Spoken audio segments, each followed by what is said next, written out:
Hi, I am doctor प्रतिभा। क्या आपको भी शाम तक आते आते आंखें भारी लगने लगती है, जैसे आईलिड्स बहुत हैवी हो गई है और ड्रूप करने लगती हैं। थोड़ी देर बात करने के बाद आप थक जाते हैं। थोड़ा सा चलने के बाद आपकी मसल्स थक जाती हैं। तो क्या आप जानते हैं ये क्या बीमारी हो सकती है? ये हो सकता है कि आपको मायस्थीनिया ग्रेविस की प्रॉब्लम हो गई है। इस बीमारी की एक खासियत है कि जब आप आराम करते हैं तो ये रिकवर हो जाती है, लेकिन जब आप एक्सर्ट करते हैं, वो मस्कुलर एक्सर्शन हो, वो बोलना हो, तो आपकी मसल्स थकने लगती है। आइए जानते हैं इस बीमारी के बारे में इन डिटेल।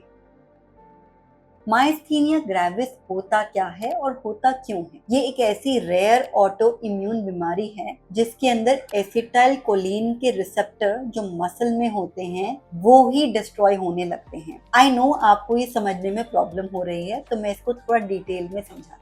जब भी आप कोई काम करने के लिए जाते हैं तो ब्रेन आपकी नर्व्स के थ्रू आपकी मसल को सिग्नल देता है, जैसे मुझे ये कप को उठाना है। ब्रेन से सिग्नल आएगा नर्व्स को और नर्व्स जाके मसल को ये सिग्नल देगी, फिर मसल कॉन्ट्रैक्ट करेगी और मैं कप उठा पाऊंगी। इस प्रोसेस के अंदर जब ब्रेन नर्व्स को सिग्नल देता है तो उसके बाद वो जो नर्व मसल को सिग्नल देती है वो थ्रू एक केमिकल जिसको एसिटाइल कोलिन कहते हैं उसके थ्रू देती है। ये एसिटाइल कोलिन अटैच होता है एसिटाइल कोलिन रिसेप्टर्स पे जो कि मसल के ऊपर होता है, और जब ये अटैच हो जाता है तो मसल कॉन्ट्रैक्ट कर जाती है। लेकिन इस बीमारी के अंदर बॉडी कुछ एंटीबॉडीज प्रोड्यूस करती हैं जो कि एसिटाइल कोलिन रिसेप्टर को ही नुकसान पहुंचाने लगते हैं, जिसकी वजह से जो नर्व और मसल का एक कम्युनिकेशन है वो खराब हो जाता है। इसी वजह से पेशेंट जब थोड़ी देर बात करने के बाद थकने लगता है, थोड़ा ही चलने के बाद वो थकने लग जाता है। ये इसलिए हो जाता है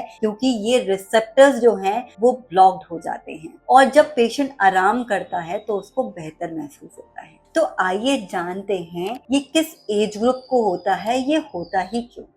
ये कॉमनली देखा गया है वो लेडीज के अंदर जो 40 इयर्स से कम है, और जो मेल्स हैं वो 60 इयर्स से ज्यादा हैं। ये एक तरह की ऑटोइम्यून बीमारी है जिसका एग्जैक्ट कॉज नहीं पता है, लेकिन ये एक ऐसी बीमारी है जो प्रोग्रेस करते करते आपके रेस्पिरेटरी मसल्स को भी इफेक्ट कर सकती है। तो इसलिए ये बीमारी पेशेंट के लिए जानलेवा भी हो सकती है। आइए बात करते हैं सिम्टम्स के बारे में। इनिशियली मायस्थीनिया ग्रेविस के अंदर आपको ड्रूपिंग ऑफ आईलिड, जिसको टॉसिस कहते हैं, वो देखा जाता है। फिर देखा जाता है कि बात करते हुए पेशेंट थोड़ी देर के बाद ही थक जाता है, वो बात नहीं कर पाता है। थोड़ा सा चलने के बाद भी वो थकने लग जाता है, वो ज्यादा चल नहीं पाता। और जब ये बीमारी प्रोग्रेस करती जाती है तो उसको बहुत सारे डे टू डे फंक्शन में प्रॉब्लम आने लगती है, जैसे कि पानी पीने में तकलीफ होना, खाने में तकलीफ होना, कॉम करने में तकलीफ होना, अपनी फिजिकल एक्टिविटीज करने में प्रॉब्लम होना, और धीरे धीरे बढ़ते बढ़ते सांस लेने में भी प्रॉब्लम आने लगती है जब उसकी रेस्पिरेटरी मसल भी इन्वॉल्व होने लगती है। आइए बात करते हैं ट्रीटमेंट के बारे में।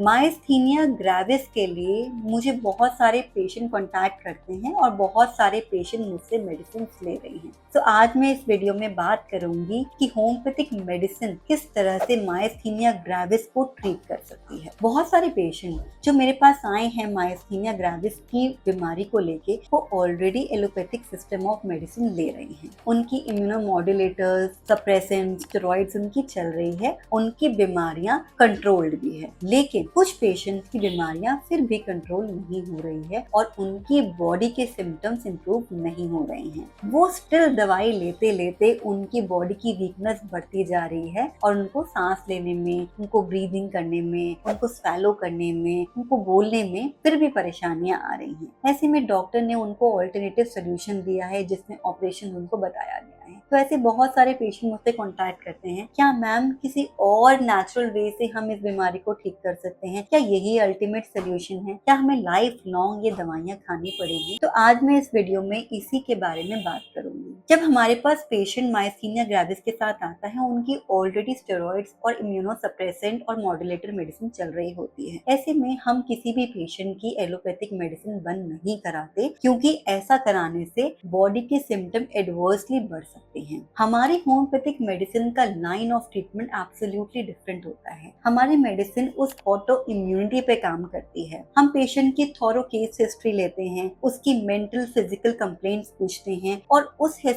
से एक ऐसी मेडिसिन का सिलेक्शन करते हैं जो उसकी बॉडी की ऑटो इम्यूनिटी को कम करने में उसको हेल्प करती है। बहुत सारे पेशेंट जो मायस्थीनिया ग्रेविस के लिए हमारे ट्रीटमेंट के लिए आए हैं और मेडिसिन शुरू होने की कुछ ही वीक्स में उनको आराम शुरू हो गया है। हमारी मेडिसिन सिर्फ सिम्टम्स पे आराम नहीं करती, जबकि बॉडी की ऑटो इम्यूनिटी को इम्प्रूव करने में हेल्प करती है। मेडिसिन के बाद पेशेंट के सिम्टम्स में इम्प्रूवमेंट आना शुरू हो जाता है। पेशेंट महसूस करने लगता है कि मैं पहले भी मेडिसिन ले रहा था, लेकिन मुझे अपने सिम्टम्स में इतना आराम नहीं था जितना मुझे अब महसूस हो रहा है। हमारी ट्रीटमेंट का प्रोटोकॉल ये होता है कि पेशेंट की ऑटो इम्यूनिटी को टारगेट किया जाए और धीरे धीरे पेशेंट उससे रिकवर होने लगता है। इसी वजह से पेशेंट की सिम्टम्स भी इम्प्रूव होने लगती हैं। ये एक ऐसा लाइन ऑफ ट्रीटमेंट है जो सिर्फ सिम्टम्स पे और बीमारी के नाम पे काम नहीं करता, वो आपकी बॉडी को ये सिस्टम को हील करने की कोशिश करता है। इसीलिए होम्योपैथी का बहुत ही अच्छा स्कोप है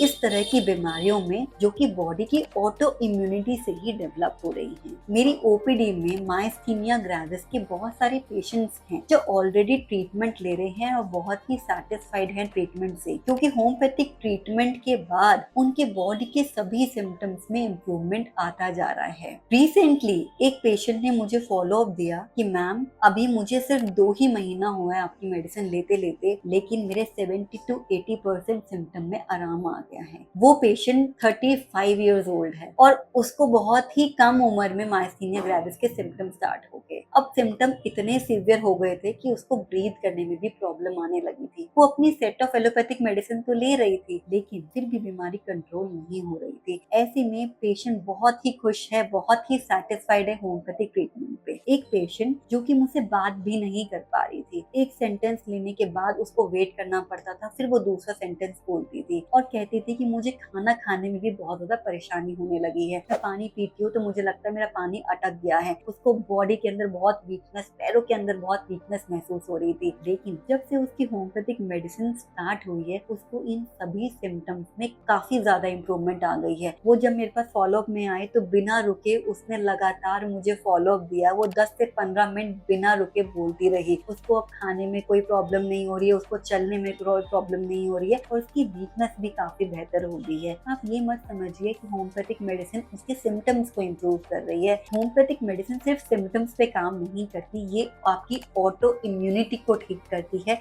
इसीलिए पेशेंट को इम्प्रूवमेंट आती है। अगर आप भी मायस्थीनिया ग्रेविस से सफर कर रहे हैं तो मैं आपको एडवाइस करूंगी कि आपको एक ऐसा सिस्टम भी ऑप्ट करना चाहिए जो आपके रूट कॉज पे काम करे, जो आपकी ऑटो इम्यूनिटी को ट्रीट करे। हो सकता है ये लाइफ लॉन्ग बीमारी आपके सिस्टम के ठीक होने के बाद ठीक हो जाए। ऐसे में आपको एडवाइस करूंगी, अगर आपको natural healing way of treatment choose करना है तो आप होम्योपैथी चूज कर सकते हैं। अगर आपको ये वीडियो अच्छी लगी तो इसको लाइक जरूर कीजिए, और अगर आप या आपके कोई रिलेटिव या आपके फ्रेंड मायस्थीनिया ग्रेविस से सफर कर रहे हैं तो आप उनको ये वीडियो जरूर शेयर कीजिए। हो सकता है होम्योपैथी की हेल्प से उनको एक नई रे ऑफ होप मिले। हम अपने चैनल में बहुत सारी बीमारियों के बारे में, बहुत सारे हेल्थ टिप्स, बहुत सारे डाइट्स के बारे में बताते रहते हैं। अगर आपको भी ये चैनल अच्छा लगता है, अगर आपको भी इससे कोई वैल्यू मिलती है तो आप इसको सब्सक्राइब जरूर करें और इसी तरह के वीडियोस के लिए हमारे चैनल से जुड़े रहें।